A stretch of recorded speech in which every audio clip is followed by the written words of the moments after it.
함께 신앙 고백하시겠습니다. 나는 전능하신 아버지 하나님 천지의 창조주를 믿습니다. 나는 그의 유일하신 아들 우리 주 예수 그리스도를 믿습니다. 그는 성령으로 잉태되어 동정녀 마리아에게 나시고 본디오 빌라도에게 고난을 받아 십자가에 못 박혀 죽으시고 장사된 지 사흘 만에 죽은 자 가운데서 다시 살아나셨으며 하늘에 오르시어 전능하신 아버지 하나님 우편에 앉아 계시다가 거기로부터 살아있는 자와 죽은 자를 심판으로 오십니다. 나는 성령을 믿으며 거룩한 공교회와 성도의 교제와 죄를 용서받는 것과 몸의 부활과 영생을 믿습니다. 아멘. 오늘 선포되어질 하나님의 말씀은 누가복음 3장 21절부터 38절까지입니다. 누가복음 3장 21절부터 38절까지 말씀을 제가 봉독해 올리겠습니다. 백성이 다 세례를 받을새 예수도 세례를 받으시고 기도하실 때에 하늘이 열리며 성령이 비둘기 같은 형체로 그의 위에 강림하시더니 하늘로부터 소리가 나기를 너는 내 사랑하는 아들이라 내가 너를 기뻐하노라 하시니라. 예수께서 가르치심을 시작하실 때에 30세쯤 되시니라. 사람들이 아는 대로는 요셉의 아들이니 요셉의 위는 헬리요 그 위는 마따요 그 위는 레위요 그 위는 멜기요 그 위는 얀나요 그 위는 요셉이요 그 위는 마따디아요 그 위는 아모스요 그 위는 나훔이요 그 위는 에슬리요 그 위는 낫게요 그 위는 마아시요 그 위는 마따디아요 그 위는 서머인이요 그 위는 요색이요 그 위는 요다요 그 위는 요하나니요 그 위는 레사요 그 위는 스룹바벨이요 그 위는 스알디엘이요 그 위는 네리요 그 위는 멜기요 그 위는 아띠요 그 위는 고삼이요 그 위는 엘마담이요 그 위는 에르요 그 위는 예수요 그 위는 엘리에스요 그 위는 요림이요 그 위는 마따요 그 위는 레위요 그 위는 시몬이요 그 위는 유다요 그 위는 요셉이요 그 위는 요담이요 그 위는 엘리아김이요 그 위는 멜레아요 그 위는 맨나요 그 위는 마따다요 그 위는 나단이요 그 위는 다윗이요 그 위는 이세요 그 위는 오벳이요 그 위는 보아스요 그 위는 살몬이요 그 위는 나손이요 그 위는 아미나답이요 그 위는 아니요 그 위는 헤스론이요 그 위는 베레스요 그 위는 유다요 그 위는 야곱이요 그 위는 이삭이요 그 위는 아브라함이요 그 위는 데라요 그 위는 나홀이요 그 위는 슬기요 그 위는 르우요 그 위는 벨렉이요 그 위는 헤버요 그 위는 실라요 그 위는 가이난이요 그 위는 아바삭이요 그 위는 셈이요 그 위는 노아요 그 위는 레멕이요 그 위는 무드셀레요 셀라요 그 위는 에녹이요 그 위는 야렛이요 그 위는 마할랄렛이요 그 위는 가이난이요 그 위는 에노스요 그 위는 셋이요 그 위는 아담이요 그 위는 하나님이시니라. 아멘. 우리 앞뒤 좌우 인사 나누겠습니다. 축복합니다. 성령 충만하십시오. 인사합니다. 축복합니다. 성령 충만하십시오. 하나님의 아들 사람이 되다라고 하는 제목으로 여러분과 함께 예수님의 족보, 예수님 세례 받으시는 장면과 예수님의 족보를 통해서 오늘 우리에게 하나님께 주시는 교훈을 듣겠습니다. 세례요한은 회개의 메시지를 선포하고 그 회개의 메시지를 받아들인 모든 사람들은 그 자리에서 세례 받기를 초청합니다. 세례요한이 세례를 베푼 세례는 회개를 촉구하는 세례였습니다. 그 전제는 죄를 지었다라고 하는 것을 인정하는 거지요. 그 죄를 씻어내는 그런 의미의 세례입니다. 그런데 뜻밖의 예수님께서 세례를 받겠다고 나오시는 겁니다. 세례요한은 당황하면서 예수님을 만류합니다. 내가 당신께 세례를 받아야 되는데 어찌 내가 당신에게 세례를 베풀겠습니까? 그때 예수님의 말씀하신 내용을 함께 우리는 살펴보고자 하는데, 예수님께서 세례를 받으신 사건으로 인하여서 수많은 신학적인 논쟁이 발생이 되었습니다.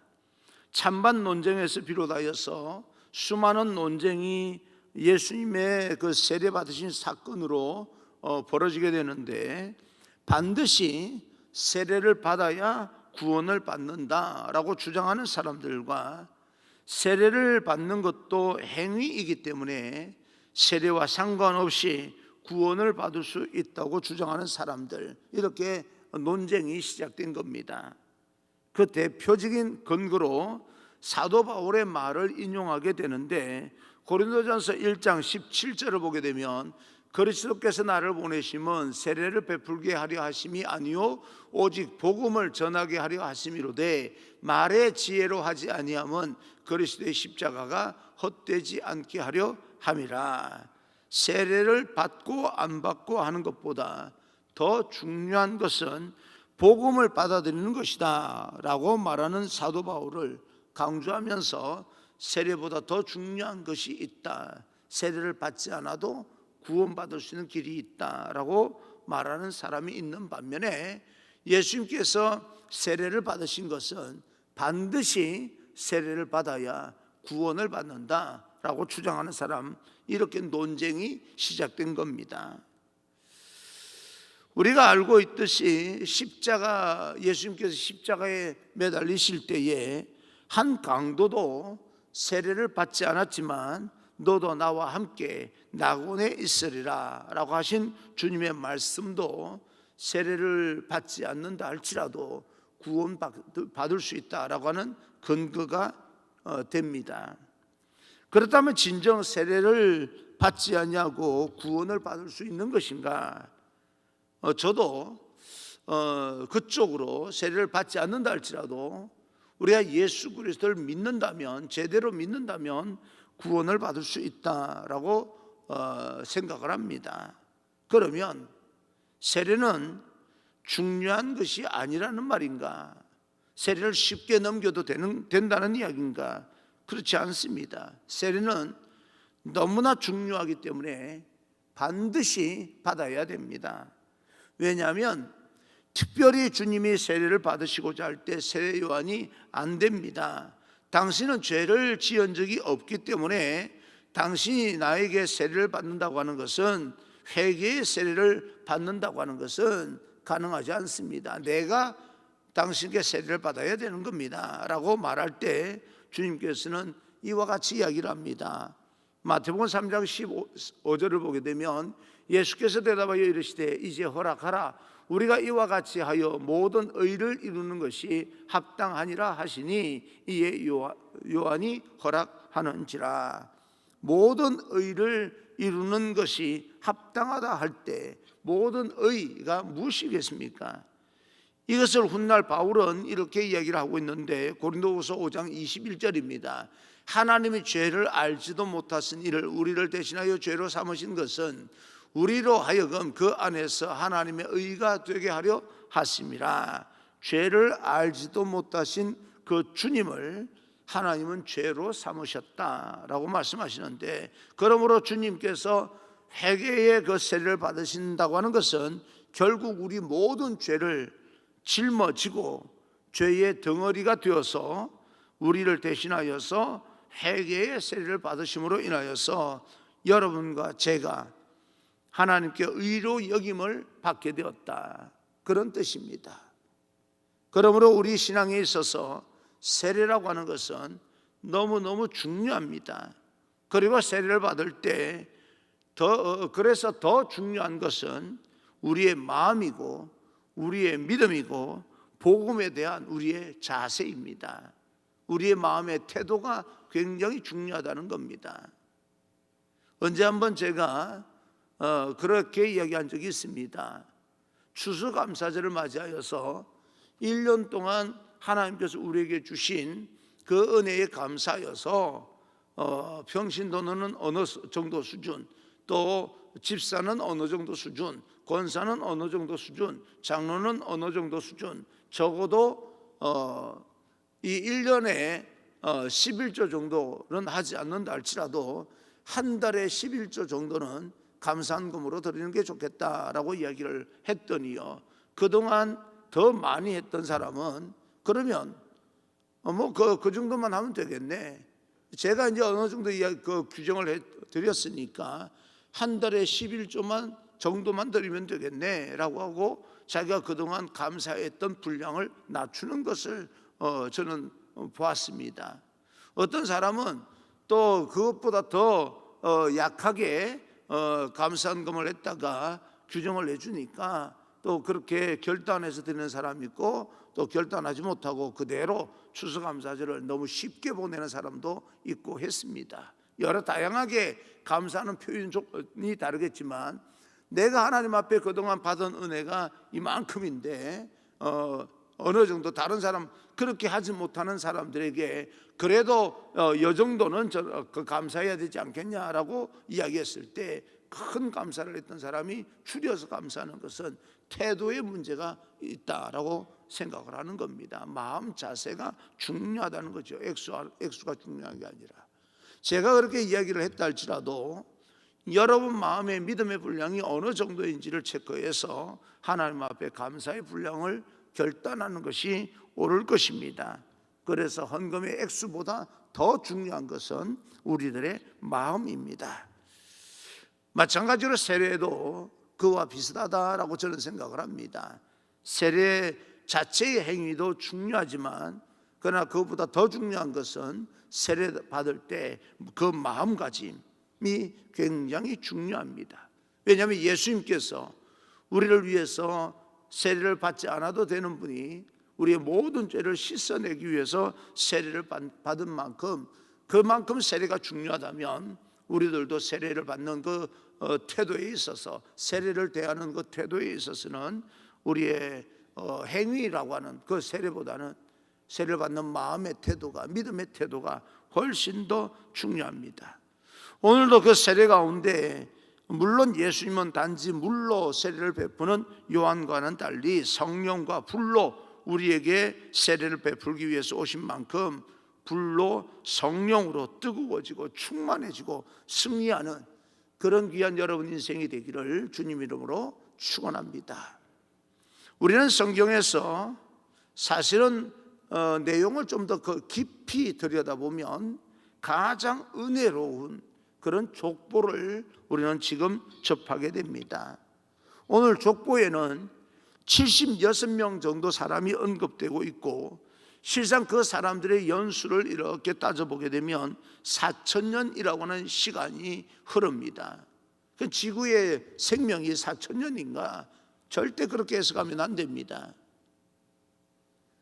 하루가 1,000년 같고 1,000년이 하루 같은 하나님의 시간과 인간이 기계적으로 해석하는 1년, 2년 시간과는 의미와 그 길이와 여러 가지가 전혀 다릅니다. 그래서 이렇게 76명의 인간의 역사, 그 수안에 대해서 역사를 이렇게 따져서 지구의 역사가 4,000년, 5,000년 말을 기계적으로 말하는 것은 별로 의미가 없습니다. 창조과학에서 지구가 5,000년이라고 하는 말을 설명을 제대로 하지 못해서 장관에서 탈락된 사람도 있는 것을 보게 되면 우리는 기계적으로 5,000년이라고 하는 인간의 시간으로 계산하면 안 됩니다. 하루가 1,000년 같고 1,000년이 하루 같은 하나님의 시간으로 보게 되면 지구의 생명은 우리가 알 수가 없습니다. 그러나 성경에 나와 있는 이 연수는 단순하게 인간이 사는 그 1년, 오늘날 사는 1년, 2년, 3년, 4년의 기계적인 그런 해석이 아니고 하루가 1,000년 같고 1,000년이 하루 같은 그런 시간으로 우리가 다시 재해석을 하게 된다면 지구의 역사가 몇만 년이 되었던 그건 잘 알지는 못하지만, 그러나 성경에 나와 있는 그런 어떤 성경의 역사는 4,000년, 5,000년 정도는 됩니다. 잘 이해를 하셔야 됩니다. 많은 사람들은 족보를 접하게 될 때 대충 읽고 다음 장으로 넘어갑니다. 제가 이렇게 열심히 읽었을 때 이 상관도 우리가 익숙하지도 않은 이 이름들을 좀 대충 읽어버리고 넘어갈 것이지 왜 그렇게 한 절 한 절 한자 한자 다 읽느냐라고 생각하는 사람도 있을 겁니다. 그러나 복음서마다 상세하게 족보를 기록한 것은 이 족보 안에 엄청난 진리와 복음이 담겨져 있기 때문에 그렇습니다. 쉽게 넘길 만한 족보는 아닙니다. 우리가 알고 있듯이 매 복음서마다 마태는 마태복음대로, 또 마가는 마가복음대로, 누가는 누가복음대로 각자 예수님의 강조점이 좀 다릅니다. 또한 예수님의 다양한 모습을 각자의 어떤 시각으로, 관점으로 두각을 시키고 있는데, 저를 볼 때에 저는 이 이천중앙교회 목사입니다. 그리고 집에서는 남편도 되고, 그죠? 두 아들의 아버지도 됩니다. 그리고 아내에게나 또 두 아들에 대해서 대하는 방식에 있어서 아내는 아내에게, 아들은 또 그 성향대로 대하는 방식이 좀 다릅니다. 큰 아이의 성격이 어떻기 때문에 내가 걔는 어떻게 대해줘야 되고, 작은 아이의 성격은 또 다르기 때문에 다른 성격대로 내가 대해줘야 됩니다. 같은 사람이지만 사람의 성향에 따라서 제가 대해주는 태도가 다를 수가 있고, 큰 아들이 저를 보는 아버지의 이 관점과 작은 아들이 나를 보는 아버지의 관점은 상당히 많이 다릅니다. 그처럼 예수님도 같은 인격이지만 어떤 면에서 보느냐에 따라서 다양한 예수님의 모습이, 인격이 보여지게 되는데, 특히 마태가 강조하는 예수님은 메시아로서의 예수님이십니다. 우리를 구원할 자입니다. 우리를 구원하기 위해서 이 땅에 오신 겁니다. 메시아입니다. 그리고 마가가 강조하는 예수님은 고난을 받기 위해서 온 인자의 모습입니다. 사람이 고난받는 종의 모습을 더 많이 강조하고 있습니다. 그리고 누가복음이 강조하는 예수님은 죄인을 구원하러 오신 죄인의 친구 되신 예수님이십니다. 구체적인 거죠. 그래서 마태복음은 메시아로서, 하나님의 아들 메시아로서 그 어떤 하나님의 신성을 강조하고 있고, 그리고 또 마가복음은 인성을 다른 데보다는 강조하고 있고, 그리고 누가복음에서는 관계적인 것을 강조하고 있는 겁니다. 우리의 친구라는 겁니다. 우리의 친구 되신 하나님이십니다. 어떤 이는 요한복음에는 그런 족보가 없다고 말하지만 사실 요한복음에도 족보가 있습니다. 아주 간결하게 나와 있는 것뿐입니다. 요한복음 1장 1절이 족보입니다. 태초에 말씀이 계시니라, 이 말씀이 하나님과 함께 계셨으니 이 말씀은 곧 하나님이시니라. 그 하나님께서 말씀이 육신이 되신 분이 예수 그리스도다. 그래서 그것이 바로 아주 간단하게 함축해서 족보를 이야기한 것인데요. 그러면 오늘 족보에 나와 있는, 누가복음에 나와 있는 76명의 사람을 통해서 하나님께서 우리에게 주시고자 하는 교훈이 무엇이겠습니까? 이 같은 하나님께서 가망이 없는 죄인이라고 하는 것을 이 족보를 통해서 말씀하고 있는 겁니다. 그리고 예수님은 이 가망 없는 사람들의 후손을 통하여서 태어났다, 그렇게 강조하고 싶은 겁니다. 좀 더 자세하게 살펴보게 되면 이 족보에 76명의 사람들이 등장하지만, 76명이 등장하지만 앞부분 10명 정도를 한번 살펴보게 된다면 이 안에 얼마나 깊은 복음이 담겨져 있는지 우리가 다시 한번 그 이름의 뜻을, 의미를 한번 밝혀보게 되면 정말 놀라운 진리가, 복음이 담겨져 있다는 것을 알게 됩니다. 물론 제가 자의적인 해석이라고 볼 수는 있겠지만, 성경은 모든 사람에게 그 해석하기를 열려져 있는 책이기 때문에 제가 이런 해석을 한번 해본 겁니다. 오늘 성경 이 누가복음을 보게 되면 가장 나중에 태어난 예수님부터 그 족보가 거슬러 올라가서 아담까지 가지만, 태어난 순서대로 아담에서부터 본다면 맨 먼저 아담이 만들어진 거 아닙니까? 하나님이 창조한 거 아니겠습니까? 아담에서부터 본다면 아담과 셋과 에노스, 가이난, 마할랄렐, 야렛, 에녹, 무드셀라, 레멕, 그리고 노아까지 10사람 정도를 한번 살펴보려고 합니다.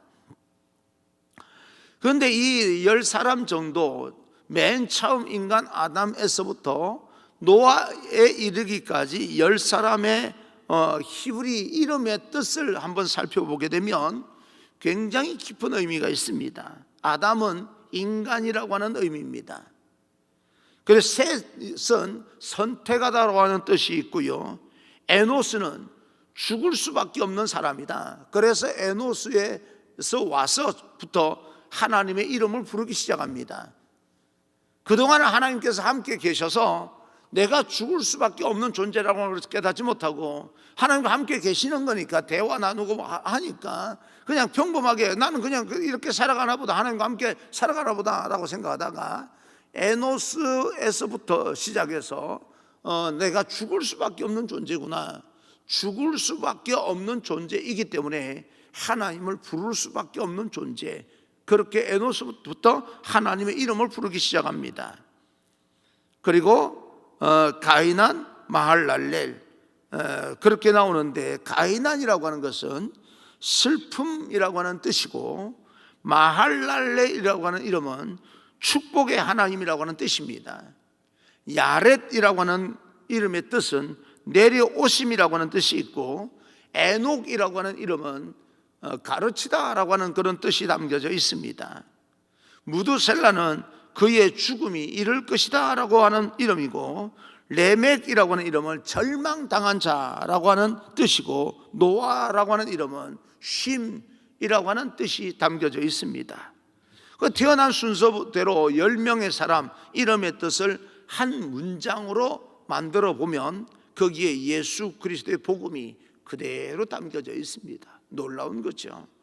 인간은 죽을 수밖에 없는 슬픈 운명을 선택했지만 축복의 하나님은 친히 이 땅에 내려오셔서 그의 죽음이 절망당한 자에게 안식을 가르쳐 줄 것이다. 이것이 바로 예수님께서 이 땅에 오신 목적입니다.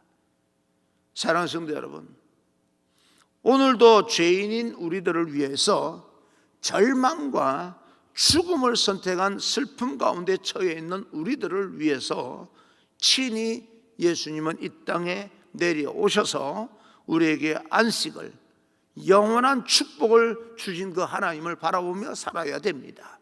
그것이 바로 믿음입니다.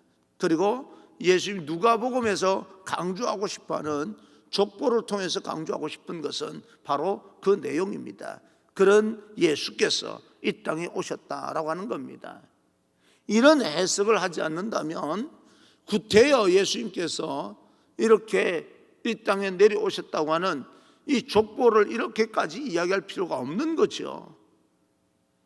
그러나 다시 말씀드리자면 성경이라고 하는 것은 우리가 묵상하면 묵상할수록 그 안에서 여러분 나름대로도 하나님께서 해석할 수 있는, 여러분 믿음의 분량에 따라서 해석할 수 있는 그런 어떤 능력과 해석할 수 있는 길을 열어주셨기 때문에 우리는 성경을 보면서 나름대로 자기가 해석을 할 수 있는 거죠. 하나님 주신 성령의 그 어떤 지혜 안에서 함부로 자의적으로 해석할 수는 없지만, 그러나 그 뜻 안에서, 그 성경 안에서 우리는 해석을 충분히 할 수 있습니다. 근데 오늘 이 해석을 보게 되면 다시 한번 여러분에게 알려드리자면, 죄인인 우리들을 위해서 절망과, 우리는 날마다 풍요로운 삶을 선택한다고 전전긍긍하지만 하나님 보실 때는 절망과 죽음을 선택하는 그런 어떤 우리들의 길이죠. 지금 당장 눈앞에 보이는 것 때문에 하나님을 멀리하는 것은 죽음과 절망을 선택하는, 슬픔 가운데 빠질 수밖에 없는 인간이라는 뜻입니다. 그 인간들을 위해서 친히 하나님께서 이 땅에 내려오셔서 우리에게 안식을 주시기를 원하고 축복하시기를 원하고, 또 하나님께서 우리를 보호하시고 지키시고, 그리고 결국엔 하나님께로 돌아오기를 원하시는 하나님의 마음이 이 족보를 통해서 담겨져 있다는 것을 우리는 깨달을 수가 있습니다. 족보는요, 함부로 읽고 넘어갈 일이 아닙니다. 사실은 알고 보면요,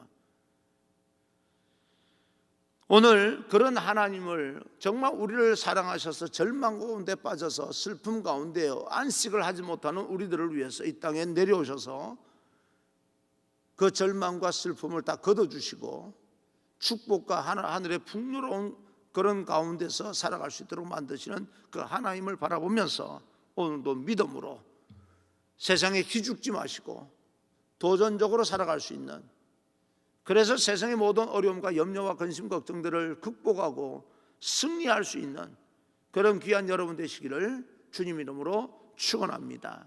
할렐루야.